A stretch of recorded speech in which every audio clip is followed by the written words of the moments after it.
Hello mummies, welcome back to my channel. छोटे बच्चों के नाक या फिर गले से खर खर की आवाज़ जो है आना बहुत ही कॉमन है, स्पेशली जब बच्चा 6 महीने से छोटा होता है। ये आवाज़ जनरली आपको जब बच्चा दूध पीता है या फिर बच्चा सो रहा होता है, स्पेशली सर्दियों में आपको ज़रूर सुनाई देती होगी।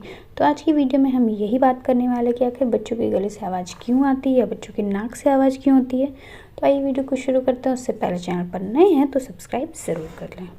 तो सबसे पहले हम बात करते हैं कि आखिर बच्चों के नाक या गले से आवाज़ क्यों आती है। तो जिसका सबसे इम्पॉर्टेंट और सबसे कॉमन रीज़न जो है वो है बच्चों के नाक में ब्लॉकेज होना, स्पेशली सर्दियों के मौसम में ठंड की वजह से, और साथ ही साथ हवा में जो ड्राइनेस होती है, मॉइस्चर की कमी होती है। जब बच्चा सांस लेता है तो उससे बच्चों के नोज़ में भी ड्राइनेस आ जाती है और बच्चों के नोज़ ब्लॉक हो जाते हैं।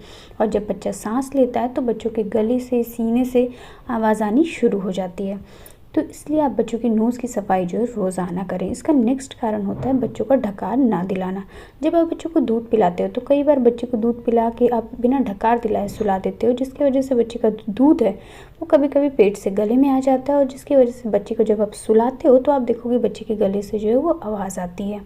नेक्स्ट कारण हो सकता है कि बच्चे को एलर्जी हो रही है। अगर आप बच्चों की हाइजीन मेंटेन नहीं करते हो, बच्चों की साफ़ सफाई का ख्याल नहीं रखते हो, तो हो सकता है कि बच्चों को जो एलर्जी हो गई हो, इसकी वजह से भी बच्चे को कई बार आवाज़ें आने लगती है।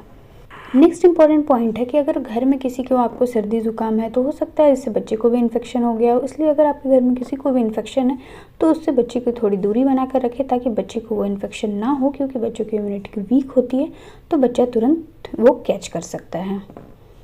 और बच्चे को जैसे ही सर्दी ज़ुकाम होगी तो बच्चों की नाक से आवाज़ आनी जो है वो बहुत कॉमन हो जाएगी। अब हम बात करते हैं कि आखिर इसके उपाय क्या हैं।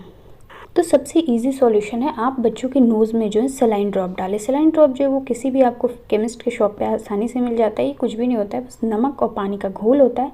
अगर आपका बच्चा 6 महीने से छोटा है तो एक एक ड्रॉप आपको हर 2 घंटे में बच्चे के नाक में डालते रहना है। इससे बच्चे की जो नाक ब्लॉक है वो खुल जाएगी और बच्चों की नाक से आवाज़ आनी बंद हो जाएगी। नेक्स्ट है, सर्दियों में आपको बच्चे की मालिश ज़रूर करनी है। इससे भी जो बच्चे के गले में, सीने में जमा जो म्यूकस होता है, कफ होता है, वो निकलता है बाहर, जिससे बच्चों जो है वो आराम से रिलैक्स होकर सो पाते हैं। नेक्स्ट इंपॉर्टेंट पॉइंट है, सर्दियों में बच्चों के रूम के टेम्परेचर को ज़रूर मेंटेन करें। कोशिश करें कि बच्चों के रूम में बहुत ज़्यादा जो है वो नमी बनी रहे, ड्राइनेस ना हो, ताकि बच्चों के नोज़ ब्लॉक ना हो। आप इसके लिए स्टीमर का इस्तेमाल कर सकते हो, या फिर आप गर्म पानी को बकेट में करके रख दें। इससे जो भाप निकलेगा उससे आपके रूम की जो नमी है वो बनी रहेगी। इसके साथ साफ़ सफाई का ख्याल रखें। बच्चों को हर थोड़ी थोड़ी देर में ब्रेस्ट फीड कराते रहें, और अगर आप ब्रेस्ट फीडिंग मदर है तो ठंडी चीज़ों का सेवन ना करें। एंड सर्दियों में बच्चों को थोड़ी देर के लिए धूप में लेकर ज़रूर जाएं। Thank you. वीडियो पसंद आया हो तो वीडियो को लाइक, शेयर एंड सब्सक्राइब ज़रूर कर ले, और भी अच्छे अच्छे वीडियोज़ के लिए।